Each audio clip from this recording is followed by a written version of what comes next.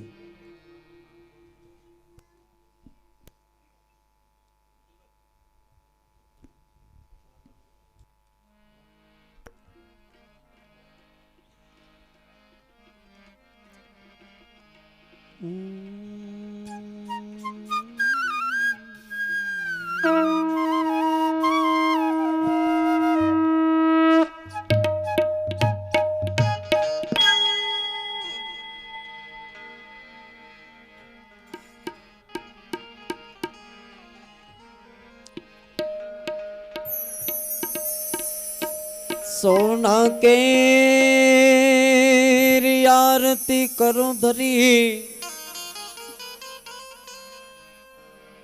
लावे नर ने